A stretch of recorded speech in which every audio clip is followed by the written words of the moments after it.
શાંતિ શાંતિ. ઓમ નારાયણ વાસુદેવાય નમઃ. ઓમ ભગવતે વાસુદેવાય નમઃ.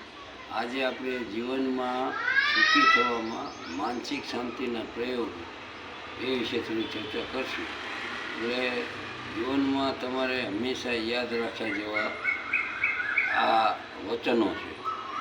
એટલે જીવનમાં કોઈથી કોઈનો ઉપકાર ભૂલવો નહીં અને કદી અપકાર કરવો નહીં. અને જીવનમાં સન્માનની અપેક્ષા રાખવી નહીં. અને બધા મને સાંભળે, બધા મને સમજે અને બધા મને માન આપે એવી અપેક્ષાનો હંમેશા ત્યાગ કરો. તમે જીવનમાં સુગંધી ફૂલ જેવું જીવન બનાવશો એટલે તમારી સુગંધ આપોઆપ પ્રસરાશે, એટલે બીજા આપોઆપ સુગંધ લેવા આવશે. એટલે સુગંધી જીવન બનાવો અને બહુ જાણવાની, જોવાની કે સાંભળવાની ઈચ્છા ના રાખવી. જીવનમાં પરમાત્માને મન આપી અને જે થાય એ કાર્ય આધ્યાત્મિક કે ધાર્મિક એના દ્રષ્ટા બની અને ઈશ્વર ભજન કરવું.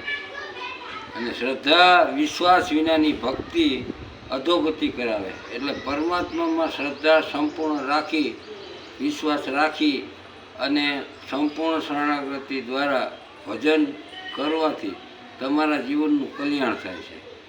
હંમેશા જીવનમાં આવક કરતાં જાવક તમે જો વધારે કરશો તો તમે સમાજમાં ઉત્કારને પાત્ર બનશો. એટલે તમારી આવક હોય એ પ્રમાણે તમારે જીવનમાં જાવકનું રાખવી અને હંમેશા સાદગીભર્યું જીવન જીવવું. ખોટો આડંબર ના કરવો, સમાજને દેખાડવા અને બહુ બાહ્ય દેખાવ ના કરવો. પછી કોઈની ચાડી ચુગલી આપણે કરવાની નથી, કોઈની નિંદા કરવાની નથી અને કોઈનું અનુમાન કરી અને એ માણસને ખોટો ઠરાવવા પ્રયત્ન નહીં કરવાનો. બધા સાથે પ્રેમ ભાવથી વર્તન કરવું. ગમે તેવો તમારો દુશ્મન આંગણે આવ્યો હોય તો એને આવકાર આપતા શીખવું. કટુ વચન કહીને એનું અપમાન ના કરવું. અને જીવનમાં પ્રેમને મહત્ત્વ આપવું.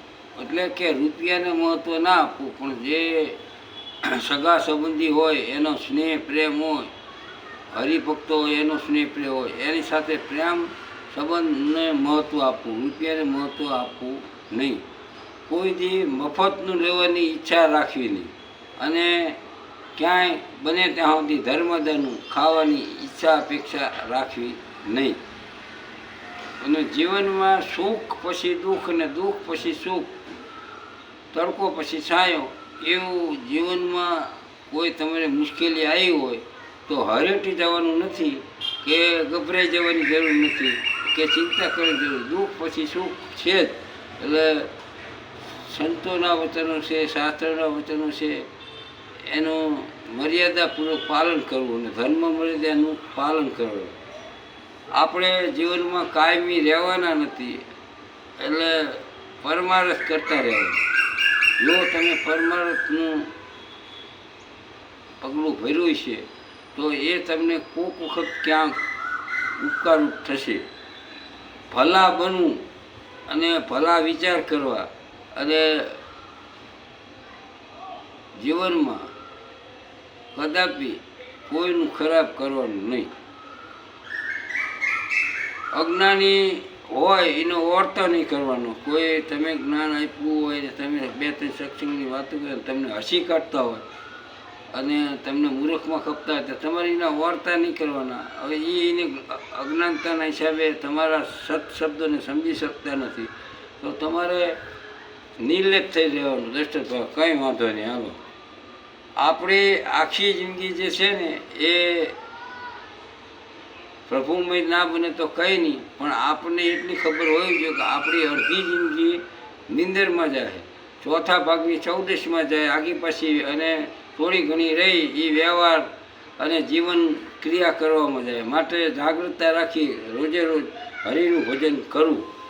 જીવનમાં ભૂખ્યા તરસ્યા માણસ હોય એને અનાજ આપવું, પશુ પક્ષીઓને પણ દાણા નાખી અને પુણ્ય કમાવવું. બીજાના દોષ જોવાની આપણામાં કુટેવ ના રાખવી અને ખોટી ચર્ચામાં આપણે રસ લેવાનો નહીં.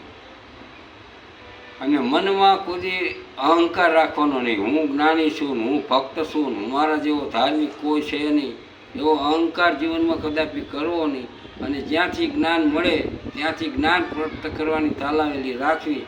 અને સાધના વિના ગમે એટલું જ્ઞાન હશે પણ તમે સાધના સ્વયં નહીં કરો તો તમને પરમની પ્રાપ્તિ નહીં થાય. એટલે જીવનમાં સાધના વિનાનું ગમે તેવું ભક્તિ જ્ઞાન હોય તો નકામું છે. એટલે પોતે જાતે કરવાનું અને જીવનમાં સંયમ નિયમ રાખી અને આરાધના ઉપાસના કરવાની ટેવ પાડવાની. જીવનમાં જે થાય એ થવા દેવાનું અને હું કરું છું એવો અહમ લાવવાનો નથી. પરમાત્માને કરાવે છે અને હું આ સારા કાર્ય કરું છું એવી ભાવના રાખવાની. ગમે ત્યાં ગમે તે વસ્તુ બોલવાની નહીં, વિચારીને બોલવું અને મધુર બોલવું અને બને ત્યાં સુધી ઓછું બોલવું અને જરૂર હોય તો જ સલાહ આપવી, કે સલાહ પણ આપવી નહીં. હંમેશા સામાજિક પરિવર્તન થતું હોય એને સ્વીકારતા શીખવાનું.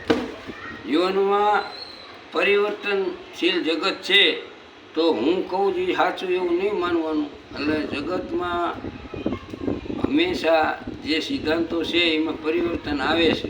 એટલે એ પરિવર્તનનો સ્વીકાર કરીને આપણું જીવન પરિવર્તન કરવું. બીજાને સલાહ આપવા કરતાં તારા મનને બુદ્ધિને સલાહ આપી અને તારું પોતાનું પરિવર્તન કરી તું પરમની પ્રાપ્તિ કરવા માટે પ્રયત્ન કર. અને જીવનમાં સ્વાદ અને સ્વાર્થ આનો ત્યાગ કરવાનો, વાદ અને વિવાદનો પણ ત્યાગ કરવાનો. જીવનમાં આપણે આ બે વસ્તુ કીધી એનો ત્યાગ કરશો તો તમને પરમ શાંતિ મળશે.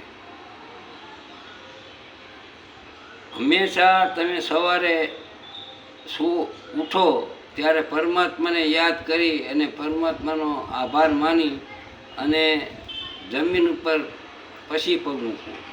અને રાત્રે સૂતી વખતે પથારીમાં બેઠા પહેલાં પરમાત્માને ધન્યવાદ આપી અને પરમાત્માને આભાર માની અભિવ્યક્ત ધન્યવાદ કરી અને પછી હું આરામ કરો, જેથી તમારી નિંદ્રા યોગ નિંદ્રા થઈ જશે.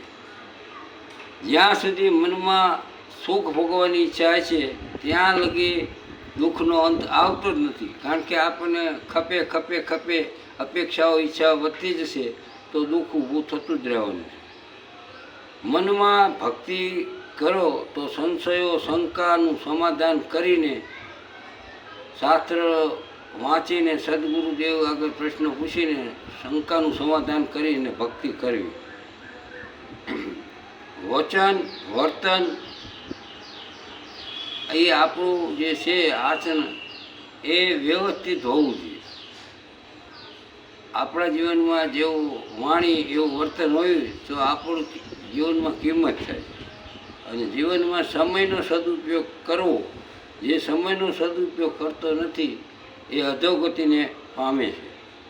જીવનમાં સદાચાર, ધર્મ આચરણ, નીતિ આચારતા અને કર્તવ્ય ફરજ પાલનની સભાનતા રાખી અને આપણું જીવન વ્યતીત કરવું પડે. કોઈને તિરસ્કાર ઉપજે એવું વર્તન નહીં કરવાનું કે એવું બોલવાનું નહીં કે કોઈને પણ આપણા ઘર વ્યવહારમાં કે સમાજ વ્યવહારમાં કે ગામ વ્યવહારમાં કોઈને દુઃખ થાય એવું બોલવાનું નથી. મનમાં કાલ્પનિક ભય પેદા કરવો નહીં. ભય કરતાં ભયના વિચારો ભયંકર છે, એટલે કલ્પના કરીને બહુ ભયના વિચારો કરવા નહીં. અને જીવનમાં તમારા જીવનમાં અજુગતું કાર્ય થઈ જાય, કોઈ વ્યાપાર ધંધામાં નુકસાની આવી જાય અથવા તમારાથી કોઈ એવું ખોટું કાર્ય થઈ ગયું તો તમારે સહનશક્તિ રાખી અને સમય પસાર થવા દેવો. એટલે ધીમે ધીમે તમને શાંતિ મળશે. એટલે આપણે આ જ ખાસ ધ્યાન રાખવાનું.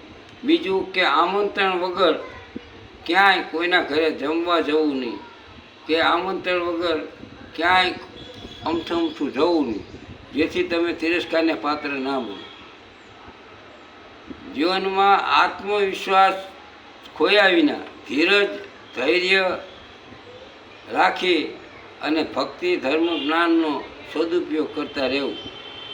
આપણા જીવનનું દુઃખ હોય એ જ્યાં ત્યાં રડવું નહીં, ગમે ત્યાં તમારા મિત્ર સગાવાલા પાસે રડવું નહીં, પણ પરમાત્મા પાસે તમે દુઃખ વ્યક્ત કરશો તો તમારું દુઃખ ઓછું થશે.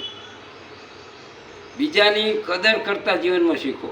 કોઈ પણ તમારા કરતાં નાનો હોય પણ તમારા કરતાં એ સારો હોય અને એનું કર્મ કૌશલ્ય સારું હોય તો એનું કદર કરો, એને શાબાશી આપો, એને પ્રોત્સાહન આપો, તો એ તમે એના પ્રેમને પાત્ર બનશો. એટલે જીવનમાં હંમેશા સફળતા ત્યારે જ મળે છે કે તમારા વિચારોમાં નિષ્ફળતાના વિચારો નાશ પામે તો. પણ તમારે હંમેશા કોઈ પણ કાર્ય કરો તો વિશ્વાસ શ્રદ્ધા સહિત કાર્ય કરવું, એટલે જેથી તમને જીવનમાં આનંદનો અનુભૂતિ થાય. એટલે જીવનમાં આપણે બીજાનો આભાર માનવા કરતાં આપણે પરમાત્માનો આભાર વધારે માનવાનો, કે જે પરમાત્મા મને આ જીવન જીવવા માટેનું શ્વાસ પવન પાણી આપી રહ્યા છે, રહેઠાણ આ બધું, તો એનો રોજ આભાર માની અને અભિવ્યક્ત કરી અને આનંદની અનુભૂતિ કરતાં શીખો તો તમારા જીવનમાં ભક્તિ જ્ઞાનનો ઉદય થશે અને તમને આનંદની અનુભૂતિ થશે. બોલો સિયાવર રામચંદ્ર કી જય. આજ કે આનંદ કી જય. શ્રી રામચંદ્ર